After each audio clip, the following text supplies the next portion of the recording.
ছাতকের হাতধলানি ও পুরাখাটি গ্রামের মানুষের জন্য ২১ এপ্রিল একটি বিভীষিকাময় দিন।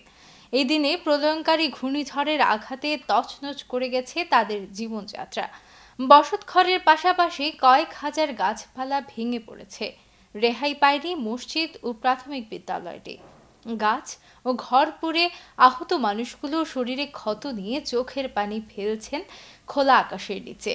ঘূর্ণিঝড় আক্রান্ত ছাতকের দক্ষিণ খুরমার হাতধলানি ও পুরাখাটি গ্রাম ঘুরে এসে আমিমুল এহসান রাহিনের ক্যামেরায় বিস্তারিত জানাচ্ছেন সাইদ নোমান। ঘূর্ণিঝড়ে ভেঙে পড়া গাছের সারি দেখলেই বোঝা যায় টিনের ছোট ছোট ঘর আর অসংখ্য গাছপালা নিয়েই ছিল হাতদোলানি ও পুরাখাটি গ্রাম। শান্তশিষ্ট মানুষগুলো কোনো কিছু বুঝে ওঠার আগেই ২১ এপ্রিলের ঘূর্ণিঝড়ের আগ্রাসী থাবায় লণ্ডভণ্ড হয়ে গেছে তাদের সব কিছু। এ সময়টাকে কিয়ামত মনে হয়েছে তাদের কাছে। তুফানের সময়টা আর আইসে যেন কিয়ামত হয়েছে আর কি।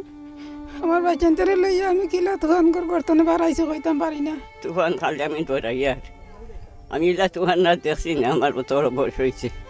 কাছের মগডালে আটকে আছে উড়ে যাওয়া গোড়ের টিন, কাঁথা ও মশারি। বাড়িগুলোর গোড়ের বেড়া নেই, বেড়া আছে তু ছালা নেই। সেদিনের পর থেকে বসতঘর হারানো মানুষ পরিবার নিয়ে উদ্বাস্তু হয়ে থাকছেন আত্মীয় স্বজনের বাড়িতে। সাহায্য লইয়া আমি আন ঘর ওয়াইস মালাইছিলাম, সব কিছু আমার সব উড়াইয়া টেনে ফেনে ঘর দ্বার বাইঙ্গা লইয়া গেছেন গিয়ে। গ্রামের অধিকাংশ মানুষই দরিদ্র।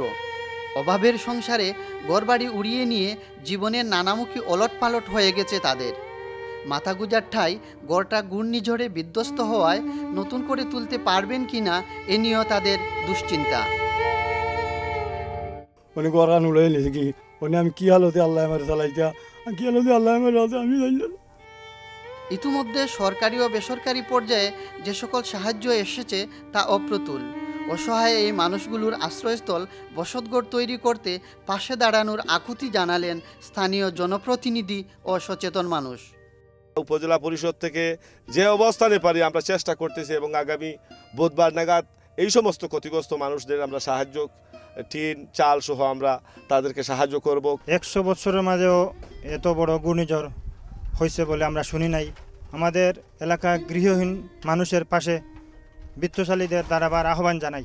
আমার আকুল আবেদন সরকারের কাছে এবং দেশি বিদেশি আমাদের যারা প্রবাসী ভাই আছে এই মানুষের পাশে দাঁড়ানোর জন্য সকলকে আমরা আহ্বান জানাবো এই দুর্গত মানুষের পাশে দাঁড়ানোর জন্য। সর্বনাশা ঘূর্ণিঝড় লণ্ডভণ্ড করে গেছে ঘরবাড়ি গাছপালা। তাদের দীর্ঘশ্বাস ও করুণ চাহনি এখন জানান দেয় তারা কতটা অসহায়। Saeed Noman, channel S news, Chhatak, Sunamganj.